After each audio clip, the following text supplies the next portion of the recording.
ఎఫెసీయులకు రాసినటువంటి పత్రిక బేసిక్గా ఏముంటుందో చూద్దాం.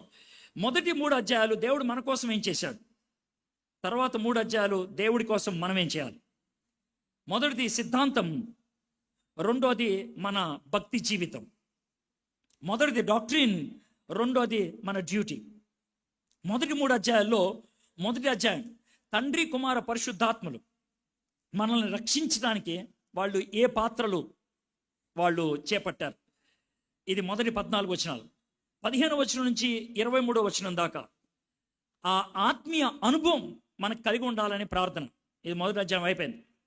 రెండో అధ్యాయం మొదటి 10 వచనాలు మనం పాపం చేసి పడిపోయాం, యేసుక్రీస్తు ప్రభువారు లేపి కూర్చోబెట్టారు. ఇది 10 వచనాలు. 11వ వచనం నుంచి 22వ వచనం దాకా కూర్చోబెట్టిన మనమంతా కూడా ఒక సంఘమయ్యాం, కూర్చోబెట్టిన మనమంతా కూడా ఒక పట్టణం అయ్యాం, కూర్చోబెట్టిన మనమంతా కూడా ఒక భవంతి అయ్యాం. ఇది రెండో అధ్యాయం. మూడో అధ్యాయం మొదటి 13 వచనాలు ఈ భవంతిగా ఉన్నది, ఈ సంఘంగా ఉన్నది, ఈ శరీరంగా ఉన్నది ఎందుకు? సాతానుతో యుద్ధం చేయడానికి. ఐక్యత ఎలా కుదిరింది? అది మర్మయుక్తంగా దేవుడు పౌలు భక్తుడికి బయలుపరిచాడు. ఈ ఐక్యత ఎందుకోసం? పరిశుద్ధాత్మని సహాయంతో మనకు అర్థమయ్యేటట్లు చేస్తాడు. ఇక 14వ వచనం నుంచి 21వ వచనం దాకా ప్రార్థన చేశాడు ఆయన. మనము అంతరంగ పురుషుల్లో బలం పొందాలని, క్రీస్తు మనలో చాలా సఖ్యతతో ఉండాలని, తండ్రి యొక్క ప్రేమను మనము అనుభవించాలని ఈ ట్రైపాడ్ ఆయన ఇచ్చాడు. అయిపోయింది. ఇది మొదటి 3 అధ్యాయాలు. డాక్ట్రీన్ అక్కడితో అయిపోయింది. 4వ అధ్యాయం నుంచి డివోషన్, 4వ అధ్యాయం నుంచి నడత, పడుకున్నటువంటి మనల్ని లేపి కూర్చోపెట్టాడు. మీరు పాపంలో చచ్చిన వారై ఉండగా క్రీస్తుతో కూడా మిమ్మల్ని కూర్చోపెట్టాడు. 2వ అధ్యాయం 1వ వచనం నుంచి 10వ వచనం దాకా కూర్చున్నటువంటి మనం 4వ అధ్యాయంలో వచ్చేప్పటికి లేచి నడవటం మొదలు పెడతాం. We walk in unity. మొదటి 16 వచనాలు. 4వ అధ్యాయం 1 నుంచి 16 దాకా వాక్ ఇన్ యూనిటీ. ఐక్యతలో ఉండాలి మనం, ఐక్యతలో. 4వ అధ్యాయం 17వ వచనం నుంచి 5వ అధ్యాయం 20వ వచనం దాకా వాక్ ఇన్ ప్యూరిటీ. పవిత్రంగా మీ జీవితాన్ని కొనసాగించాలి. మొదటిది ఐక్యత, రెండోది పవిత్రత. 5వ అధ్యాయం 21 నుంచి 6వ అధ్యాయం 9వ వచనం దాకా సఖ్యత, హార్మనీ. భార్యాభర్తల మధ్యన సఖ్యత, అమ్మా నాన్నలకి కొడుకు కూతుర్ల మధ్యన సఖ్యత, పనోళ్ళకి యజమానులకి మధ్యన సఖ్యత. కాబట్టి 3 నడతల గురించి మాట్లాడాడు. మొదటిది ఐక్యత కోసం, రెండోది పవిత్రత కోసం, మూడోది సఖ్యత కోసం. పడుకున్నటువంటి మనల్ని కూర్చోపెట్టాడు, సిట్. తర్వాత కూర్చున్న వాళ్ళని నడవమని చెప్పాడు, వాక్. ఇక చివరిది 6వ అధ్యాయం 10వ వచనం, stand before the Satan. How beautifully this letter comes. ఎంత అద్భుతంగా వస్తుందో చూడండి. How beautiful. చాలా గ్రాఫికల్గా రాసుకుంటూ వచ్చాడు. ఒకవేళ ఎఫెసీయులకు రాసిన పత్రిక ఒక సినిమా తీస్తే కనుక అద్భుతమైనటువంటి గ్రాఫికల్ చూపించాలి. చచ్చిపోయినటువంటి వ్యక్తి లేపి కూర్చోబెడతాడు, అది యేసయ్య. కూర్చున్నటువంటి వ్యక్తి నడవటం మొదలు పెడతాడు, అది మన యొక్క బాధ్యత. And then we stand before Satan. That is the very purpose of our life. మన జీవితానికి దేవుడు ఇచ్చినటువంటి బాధ్యత. సో అది ఇక్కడ చెప్తున్నాడు. ఫైనలీ అనేటువంటి మాటకు అర్థం అది. తుదుకు ప్రభు యొక్క మహాశక్తిని బట్టి ఆయనందు బలవంతులై ఉండి మీరు అపవాదము తంత్రములను ఎదిరించుటకు శక్తిమంతులగునట్లు దేవుడించి సర్వాంగ కవచము ధరించుకునడి. ఏలయనగా మనం పోరాడినది శరీరులతో కాదు కానీ ప్రధానులతోనూ అధికారులతోనూ ప్రస్తుత అంధకార సంబంధులకు లోకనాథులతోనూ ఆకాశ మండలముందున్న దురాత్మల సమూహముతోనూ పోరాడుచున్నాము అనేది ఆయన చెప్తున్నాడు. అయితే గుర్తుపెట్టుకోండి, 66 వచనాలు, మొదటి 3 అధ్యాయాలకు 66 వచనాలు. ఈ 66 వచనాల్లో 3 అధ్యాయాలు. 3 అధ్యాయాల్లో మొదటి అధ్యాయం ఐశ్వర్యం, 2వ అధ్యాయం క్రీస్తులో మనకున్న స్థానం, 3వ అధ్యాయం మన బాధ్యత. సో ఒకటి ప్రివిలేజ్, రెండోది పొజిషన్, మూడోది పర్పస్. 3 Pలు. మొదటిది ప్రివిలేజ్, ఐశ్వర్యం మనకిచ్చాడు దేవుడు. రెండోది మనల్ని ఆయన బ్రతికించాడు, పొజిషన్, క్రీస్తులో మనల్ని పెట్టాడు. మూడోది పర్పస్, ఎందుకు మనల్ని తయారు చేశాడు? సాతాను ముందు నిలబడటానికి. So that is the whole thing. ఈ టీవీ, ఈ కెమెరా పెట్టినటువంటి స్టాండ్ చూడండి, ఇట్స్ అ ట్రైపాడ్. దాన్ని ట్రైపాడ్ అంటారు. 3 కాళ్ళు ఉంటుంది, ఒక స్టాండ్ ఉంటుంది. ఐశ్వర్యాన్ని ఇచ్చాడు, స్థానాన్ని కల్పించాడు, బాధ్యతనిచ్చాడు నిలబడాలని. నువ్వు ఐక్యతతో నడుస్తావు, పవిత్రతలో నడుస్తావు, నువ్వు సఖ్యతగా జీవిస్తావు, అప్పుడు సాతాను ముందు నిలబడతావు. ఇందులో ఏ ఒక్క కాలు లేపైనా స్టాండ్ ఉండదు. నీ భార్యతో గొడవ పెట్టుకున్నావా, you cannot stand before Satan. నీ పిల్లల్ని అనవసరంగా విసిగించావా, you can stand before Satan. మీ పాస్టర్ గారితో, తోటి విశ్వాసతో గొడవ పెట్టుకున్నావు, you can stand before Satan. నువ్వు పాపం చేసావు, you can stand before Satan. You have lost unity with somebody, you can stand for standing before Satan. సాతాను ముందు నిలబడటానికి ఐక్యత ఉండాలి, పవిత్రత ఉండాలి, సఖ్యత ఉండాలి. ఈ మూడిట్లో ఏ ఒక్కటి లేకపోయినా యు ఆర్ గాన్. అందుకనే 145 వచనాల సిద్ధపాటు, 145 వచనాల సిద్ధపాటు ఆయన ఇవ్వడానికి ప్రయత్నం చేశాడు. 10, 11, 12 ఈ 3 వచనాలు ఎనిమి, మన శత్రువు. 13, 14, 15, 16, 17 ఈ వచనాలు ఎక్విప్మెంట్, మన సామాగ్రి. 18 నుంచి 20వ వచనం దాకా ఎనర్జీ, దేవుడు మనకు అనుగ్రహించేటువంటి శక్తి. కాబట్టి 3 విషయాలు మనం స్పష్టంగా తెలుసుకోవాలి. Know your weakness and depend on your God. నీ యొక్క బలహీనత ఏంటో తెలుసుకో, ఆ బలహీనతను అధిగమించడానికి దేవుడి మీద ఆధారపడు. రెండోది, know your weakness and wear the equipment. నీ బలహీనత ఏంటో తెలుసుకో, దాన్ని అధిగమించేటువంటి ఎక్విప్మెంట్ అనుగ్రహిస్తారు. క్రికెట్లో కొంతమంది చచ్చిపోయారు, క్రికెట్లో కొంతమంది చచ్చిపోయారు. ఏంటి సార్ అన్నిసార్లు చెప్తున్నారంటే, క్రికెట్ అది యుద్ధం కాదు. క్రికెట్లో బాల్ తగిలి చచ్చిపోయారు కొంతమంది. అప్పుడు ఏమనుకున్నారంటే, మనుషులు చచ్చిపోకూడదంటే హెల్మెట్ పెట్టాలి. ముందు క్రికెట్ ఆడినప్పుడు హెల్మెట్ ఉండేది కాదు. హెల్మెట్ వచ్చిన తర్వాత తుంటి ఎముక ఇరిగిపోవడం మొదలు పెట్టింది, అందుకే ప్యాడ్లు వచ్చాయి. తర్వాత పైన తొడకి దెబ్బలు తాగటం మొదలు పెట్టింది, టై ప్యాడ్ వచ్చింది. కడుపు పగిలిపోయే పరిస్థితి వచ్చింది, అబ్డామిన్ ప్యాడ్ వచ్చింది. ఇక్కడ ఆమ్ ఇరిగిపోయే పరిస్థితి వచ్చింది, ఆమ్ గార్డ్ వచ్చింది. మొహానికి తగిలితే ముఖం పగిలిపోయి రక్తం కారి చచ్చిపోయిన వాళ్ళు ఉన్నారు, అందుకనే వైజర్ పెట్టడం మొదలు పెట్టారు. వాళ్ళు ఎక్కడెక్కడైతే బంతి తగులుద్ది అనుకున్నారో అక్కడ అన్ని కూడా ప్రొటెక్షన్ ఇచ్చారు. దేవుడికి సాతానుడు ఎక్కడెక్కడ కొడతాడో తెలుసు, అందుకనే ఎక్విప్మెంట్ ఇచ్చాడు మనకి. ఎక్విప్మెంట్ లేకపోతే నీ మీద జాలి ఉంటుంది. ఎక్విప్మెంట్ ఉండి ఉపయోగించకపోతే నీ అంత పిచ్చోడు, నీ అంత పిచ్చిది ఎవరు లేదంటారు. So know your equipment. నీకున్నటువంటి సామాగ్రి ఏంటి, దేవుడు అనుగ్రహించినటువంటి సామాగ్రి ఏంటి తెలుసుకో. మొదట శత్రువు, రెండోది సామాను, మూడోది ఆ సామాను వినియోగించడానికి దేవుడే శక్తినిస్తాడు, వాడటానికి దేవుడే శక్తినిస్తాడు. ఇవి మనము తెలుసుకోవాల్సినటువంటి పరిస్థితి ఉన్నది. అయితే చాలా బాధాకరమైన విషయం ఏంటంటే, చాలా బాధాకరమైన విషయం, ఎఫెసీయులకు రాసిన పత్రిక 6వ అధ్యాయం 10 నుంచి 20 దాకా.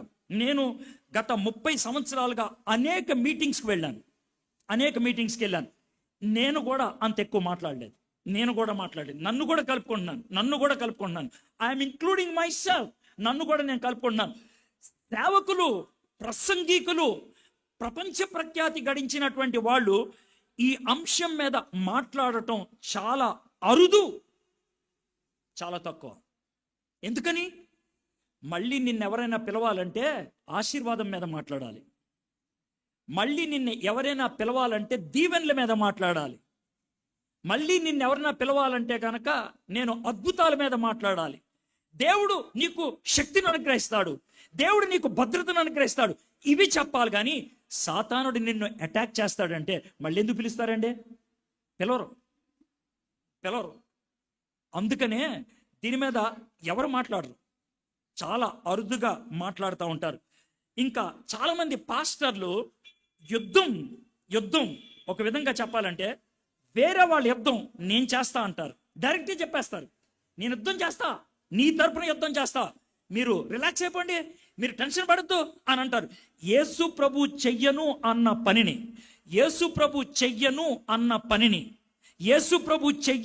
అన్న పనిని పాస్టర్లు చేస్తాను అన్నారు. మీకు శోధనలు ఎక్కువైనా అయితే మీ గురించి బాగా ప్రార్థన చేస్తానండి. ఈ రాత్రి నేను ఉపవాసం ఉంటాను, ప్రత్యేకంగా మీకోసం ప్రార్థన చేస్తాను. ఇది మీలో కొంతమంది అనేటువంటి మాట. పాస్టర్ గారు నా కోసం ప్రార్థన చేస్తున్నారు కదా, 10,000 ఎక్స్ట్రా. అది పరిస్థితి. You have to study on your own. You have to study on your own. అది చేయకపోతే ఎలా? Finally be strong in the Lord. తుదకు ప్రభు యొక్క మహాశక్తిని బట్టి ఆయన యందు బలవంతులై ఉండడి. ఆయన యందు we have to get strength from him, not through anybody else. ఆయన దగ్గర నుంచి డైరెక్ట్గా రావాలి. త్రూ అని అనలేదు. పాస్టర్ గారి దగ్గర నుంచి తెచ్చుకో, అంతర్జాతీయ ప్రసంగికుడి దగ్గర నుంచి తెచ్చుకో అని అనలా. నా దగ్గర నుంచి డైరెక్ట్గా, నా దగ్గర నుంచి డైరెక్ట్గా. That is what God said. అయితే మనం ఆ విధంగా తెచ్చుకున్నామా? అయితే ఈ ప్రిపరేటరీ కమాండ్లో, ఇది కమాండ్, ఇది ఆజ్ఞ, సలహా కాదు, సూచన కాదు, ఆజ్ఞ. తుదకు ప్రభు యొక్క మహాశక్తిని బట్టి ఆయన యందు బలవంతులై ఉండుడి. Finally be strong. It's a command. కాబట్టి ఆ కమాండ్ని నువ్వు పాటించకపోతే కనుక you are bound to fall. నువ్వు పడిపోతావు. Know the strength you have in Christ. క్రీస్తులో మనకున్నటువంటి శక్తి గురించి ఆలోచించండి. ఇన్ క్రైస్ట్ ఇంగ్లీష్లో, తెలుగులో అయితే క్రీస్తు నందు క్రీస్తులో. జాగ్రత్త వినండి. క్రీస్తు నందు క్రీస్తులో అనేటువంటి ఈ ఫ్రేజ్ 155 వచనాలు కలిగినటువంటి ఎఫెసీయులకు రాసిన పత్రికలో 27 సార్లు కనబడుతుంది. 27 టైమ్స్. 27 టైమ్స్. నీకు ప్యూరిటీ ఇన్ క్రైస్ట్, నీకు హార్మనీ ఇన్ క్రైస్ట్, నీకు యూనిటీ ఇన్ క్రైస్ట్, నీకు స్ట్రెంగ్త్ ఇన్ క్రైస్ట్, నీకు salvation in Christ. In Christ you have everything. Outside Christ you have nothing.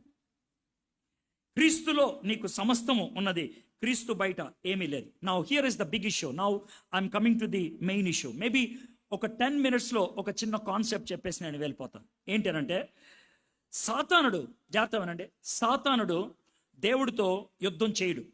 సాతానుడు దేవుడితో యుద్ధం చేయడు. సాతానుడు దేవుడితో యుద్ధం చేయడానికి సాహసించడు. ఏ అని అంటే కనుక, సచిన్ టెండూల్కర్ మీ ఊరు వస్తే, సచిన్ మన ఇద్దరం క్రికెట్ ఆడదామా అని అంటే, నువ్వు ఆడటానికి రెడీ అవ్వచ్చు, కానీ సచిన్ రెడీ అవుతాడా? అవ్వడు. ఏ? అరే నీతో ఆడితే నాదేం పోద్ది? పరువు పోద్ది. పరువు పోద్ది. దేవుడు సాతానుతో యుద్ధం చేస్తే దేవుడు పరువు పోద్ది. అందుకే యుద్ధం చేయడు. God will never have a war with Satan. ఎప్పుడు చేయడు. ఎందుకనంటే సాతానుడు దేవుడు ఒక స్థాయిలో లేరు. కొన్ని సందర్భాల్లో దేవదూతలు యుద్ధం చేస్తారు, దాంట్లో ఎటువంటి అనుమానం లేదు. మిఖాయేల్ దేవదూత దానియేలు గ్రంథం 9వ అధ్యాయంలో యుద్ధం చేసినట్లుంది. హి ఫాట్. మరికొంతమంది దేవదూతలు మోషే యొక్క డెడ్ బాడీ కోసం యుద్ధం చేసినట్లు ఉన్నది. వాళ్ళు యుద్ధం చేస్తారు సాతాను. ఎందుకనంటే సాతానుడు దేవదూతల్లో ఒకడు, ఆర్కేంజల్స్లో ఒకడు. ఏంజల్స్లో స్థాయిలు ఉంటాయి. టాప్ మోస్ట్ ఏంజల్స్లో లూసిఫర్ ఒకడు, మిఖాయేల్ ఒకడు, గ్యాబ్రియల్ ఒకడు. మనకు తెలిసిన పేర్లు ఇవి. సో వాళ్ళతో ఫైట్ చేస్తాడు, కానీ దేవునితో ఆయన ఎప్పుడూ ఫైట్ చేయడు. అందుకనే పేతురు భక్తిరా ఉన్నాడంటే, విరోధి అయిన అపవాది గర్జించు సింహం వల్లే ఎవరిని మృంగుదునా అని చూస్తా ఉన్నాడు. Now here is the big issue. జాగ్రత్త వినండి. సాతాను దేవుడితో యుద్ధం చేయడు, ఎందుకంటే సాతానుడికి దేవుడికి మ్యాచ్ కాదు. మరి ఇంకెవరితో యుద్ధం చేస్తాడు? మనతో చేస్తాడు. నేను ఇప్పుడు చిన్న విషయం చెప్తాను. మనం సాతానుతో యుద్ధం చేయాలి. సాతానుడు దేవుడి కంటే చాలా చాలా తక్కువ ఉంటాడు, కానీ ఒక్క మాట చెప్తాను, మనకంటే చాలా చాలా ఎక్కువ ఉంటాడు. మనకంటే చాలా చాలా ఎక్కువ ఉంటాడు. మరి ఎలా సార్? అందుకే దేవుడు ఏమన్నాడు తెలుసా? నేను నీతో ఉంటేనే నువ్వు గెలుస్తావు, నేను లేకపోతే కనుక పిప్పి పిప్పి చేసి పడేస్తాడు వాడు. అవునా? డౌట్ లేదు. నేనే కానీ తయారు చేసింది. ఆడి సంగతి నాకు తెలీదా? నా బాగా తెలుసు ఆడి సంగతి. లూసిఫర్ గురించి దేవుడికి బాగా తెలుసు. సాటన్ గురించి హోలీ స్పిరిట్కి బాగా తెలుసు. అందుకే ఉంటాడు తెలుసా, నా యందు నువ్వు ఉండకపోతే, నా యందు నువ్వు బలాన్ని పుంజుకోపోతే, నా మీద ఆధారపడకపోతే, నువ్వు ఒంటరిగా చూసుకుందాం కబడతారంటే చివరికి నీ ఎముకలు కూడా దొరకవు. ఇప్పుడు మీకు అర్థమైంది ఎంత క్రిటికలో? మీరు నోరు మూసుకొని ఉండలేరు, మీ సొంతాన్ని వెళ్ళలేరు. ఏంటి సార్ ఇదే, ఏంటిది? అందుకే మనల్ని మనిషి అన్నారు. మనం దేవుని స్వరూపంలో ఉన్నారన్నది అందుకే. దేవుని స్వరూపంలో ఉన్నటువంటి మనకి అంత పెద్ద బాధ్యత ఇచ్చాడు. ఏదైతే దేవుడు చెయ్యడో, జాగ్రత్తగానండి, ఏదైతే దేవుడు చెయ్యడో అది మన ద్వారా చేసి చూపించాలని. సాతానుతో దేవుడిచ్చిన ఛాలెంజ్ ఏంటి దశ? మా బిడ్డలతో నిన్ను ఓడిస్తానురా, మా బిడ్డలతో నిన్ను ఓడిస్తా. అది సాతానికి ఛాలెంజ్. నా వైపు నీ వైపు తిరిగా ఉంటాడు దశ. నువ్వు నుంచో గేమ్ అయిపోద్ది, నువ్వు నుంచో గేమ్ అయిపోద్ది, నువ్వు నుంచో గేమ్ అయిపోద్ది. మనలో చాలామంది సాతాను చూసి భయపడి దేవుడు కనబడతలేదనేటువంటి భ్రమలో గేమ్ వదిలేసి వెళ్ళిపోతాం. దేవునికి ఏం చేయాలో అర్థం కాదు. వీడు నిలబడితే కదా నేను ఏమన్నా చేయగలిగేది అని అంటూ ఉంటాడు. సో మై ఫ్రెండ్స్, పౌలు భక్తుడు అందుకే ఎఫెసీయులకు రాసిన పత్రిక 1వ అధ్యాయంలో అనుభవం మీకుంటే కనుక సాతానికి ఎదురుగా నిలబడటానికి దేవుడి మీద ఆధారపడతా ఉంటాడు. I want to read this and share a testimony and leave here. మనము ఆఫ్టర్నూన్ సాతాను గురించి, ఎక్విప్మెంట్ గురించి రెండు చూద్దాం. ఎఫెసీయులకు రాసిన పత్రిక 1వ అధ్యాయం 19-20 వచనాలు. ఆయన క్రీస్తునందు వినియోగపరిచిన బలాతిశయమును బట్టి విశ్వసించు మన యందు ఆయన చూపుచున్న తన శక్తి యొక్క అపరిమితమైన మహత్కార్యం ఎట్టిదో మీరు తెలుసుకోవాలని మన ప్రభువైన యేసుక్రీస్తు యొక్క దేవుడైన మహిమ స్వరూపియగు తండ్రి తన్ను తెలుసుకొనుటే యందు మీకు జ్ఞానమును ప్రత్యక్షతను గల మనస్సు అనుగ్రహించినట్లు నేను నా ప్రార్థన యందు మిమ్మల్ని గురించి విజ్ఞాపన చేర్చును. పాల్ చాలా పొడువుగా ప్రార్థన చేశాడు. బేసిక్గా ఏమని చెప్తున్నాడు తెలుసా? తండ్రి కుమార పరిశుద్ధాత్మలో మీకు ఉన్నటువంటి శక్తి ఏంటో మీకు తెలియాలని. That's all. తండ్రి కుమార పరిశుద్ధాత్మల్లో మీకున్నటువంటి శక్తి ఏంటో మీకు తెలియాలని, అంతే. అంతకు మించి నేనేమి ఆశపడతలేదు. ఎప్పుడైతే ఆ అనుభవం మీకు ఉంటుందో, ఎప్పుడైతే ఆ ధైర్యం నీకు వస్తుందో, సాతాను ముందు నిలబడినప్పుడు తత్తరపోవు, అటు ఇటు చూడవు, దేవుని వైపు చూడటానికి ఇష్టపడతాం. మనకు అనుభవాలు లేవు. యుద్ధం గెలవాలంటే చిన్న స్థాయిలో అనుభవాలు కావాలి. ప్రాక్టీస్ చేసేటప్పుడు అనుభవాలు ఇస్తారు. ఆ ప్రాక్టీస్లో మనము కనుక అనుభవం సాధిస్తే గేమ్లో నిలబడగలుగుతాం. సర్కస్ చేసేవాళ్ళని మీరు ఎప్పుడైనా చూసారా? వాళ్ళు పర్ఫామ్ చేయకముందు ఎన్ని నెలలు దాన్ని ప్రాక్టీస్ చేస్తారు, ఎన్ని నెలలు. ఆ ప్రాక్టీస్లో కిందన్న వ్యక్తుల మీద వాళ్ళకి ధైర్యం ఉంటుంది, నమ్మకం ఉంటుంది. అందుకని అక్కడ ధైర్యంగా నిలబడతారు. దేవుడు ఏమంటాడు తెలుసా? ప్రాక్టీస్ చేసుకుందాం మనం. ఈ ప్రాక్టీస్లో ఏం లేదు, నాకు నీ మీద ప్రేమ ఉన్నదని, నీకు నా శక్తిని ఇవ్వగలనని, నిన్ను నేను భద్రపరచగలనని ధైర్యం ఉంటే ఏం బాధలేదు. There is nothing to worry. My friends, we all need experiences, అనుభవాలు ఉండాలి. నాకు బిగినింగ్లో సాతానుడు అంటే పెద్ద నమ్మకం లేదు, దెయ్యాలంటే పెద్ద నమ్మకం లేదు. నేను అనుకునేవాడిని ఒక సగటు విశ్వాసి అనుకున్నట్లు, దేవుని బిడ్డలం మన జోలికి సాతానుడే వస్తాడు అని అనుకున్నాను. నాకు 92లో పెళ్ళయింది, డిసెంబర్ నెలలో 92లో. 93వ సంవత్సరం మే నెలలో బ్లాక్ మ్యాజిక్ చేశారు. అంటే మీకు తెలుగులో అర్థం అవ్వాలంటే చేతబడి, నా మీద నా భార్య మీద. హైదరాబాద్లో ఉస్మానియా యూనివర్సిటీలో ఉన్న స్టూడెంట్స్ డబ్బులు వేసుకొని ఒక మాంత్రికుని పెట్టి మా ఇద్దరి మీద చేతబడి చేశారు. 4 రోజుల్లో మేమిద్దరం చచ్చిపోవాలి, అది వాళ్ళ టార్గెట్. 22 రోజులు పోరాడాం, 22 days పోరాడాం, 22 రోజులు.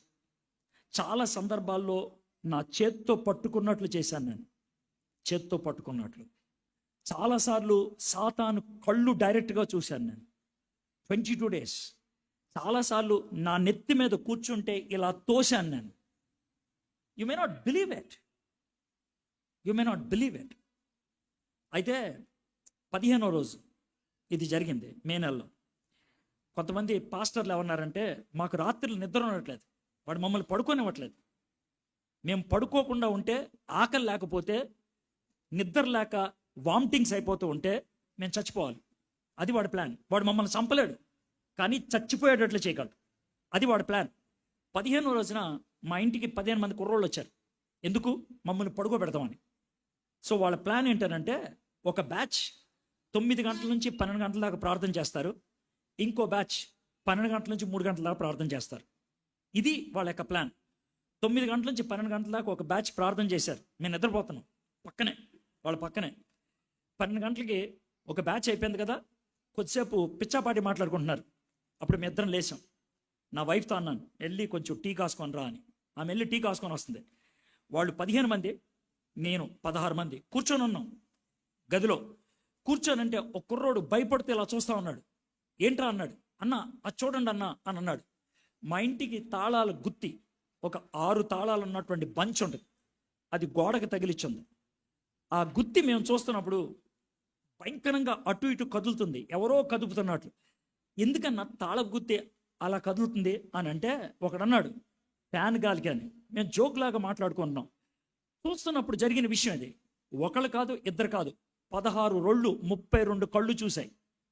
ఆ కీ బంచ్ తాళం ఆ మేకులోంచి బయటకు వచ్చి గదంతా ఇలా తిరిగి మళ్ళీ అక్కడికి వెళ్ళింది. ఈ 16 మంది ఎలా ఉంటారో ఒకసారి ఆలోచించండి.